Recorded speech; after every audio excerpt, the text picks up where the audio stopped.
तुम वास्तव में उस अद्वितीय प्रकाश हो जो भटकने की जरूरत नहीं रखता। जब तुम अपने भीतर की गहराई में उतरते हो तो तुम उस चेतना को पाते हो जो शिव का रूप है, और यह तब प्रकट होती है जब तुम भय, क्रोध और लोभ को दरकिनार कर देते हो।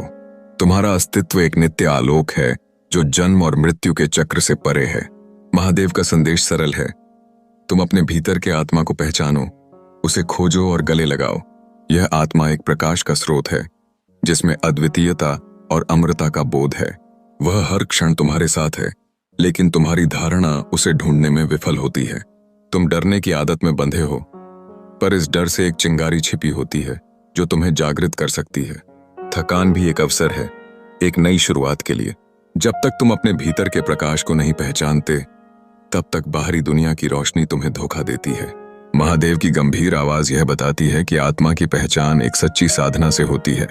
ध्यान, प्रेम और ज्ञान, ये 3 स्तंभ हैं जो तुम्हारी यात्रा को सजग बनाएंगे। हर विचार को देखो और जांचो, फिर उसे वहां छोड़ दो। अपने भीतर की दिव्यता से जुड़ो और प्रेम करो। तुम स्वयं से पूछते हो, क्या मैं पर्याप्त हूं? दर महादेव बताते हैं कि हाँ, तुम ही वही हो जो कभी जन्मा नहीं और कभी मरा नहीं। यह अविनाशी चेतना हर क्षण तुम्हारे भीतर विद्यमान है। अपनी सांस पर ध्यान देकर तुम उस शिव तत्व को जगा सकते हो जो तुम्हें न केवल एक अंतर्दृष्टि देगा बल्कि तुम्हारे बाहरी जीवन को भी प्रभावित करेगा। महादेव का आह्वान होता है, अब एक कदम बढ़ाओ और अपनी सांस पर ध्यान दो। हर सांस में शिव का तत्व प्रकट होगा। तुम डर के सागर में एक छोटे से दिए के समान हो। यदि वह दिया मजबूत है तो अंधकार स्वतः मिट जाएगा। ये आंतरिक यात्रा तुम्हें शक्ति और दिशा देगी, बाहरी दुनिया में करुणा, परिशुद्धता और सच्चाई लाने के लिए। यह प्रवचन चेताता है कि तुम वही हो जो अब जागने की चाह में हो। भय, मोह और अहंकार के पर्दों को हटाओ।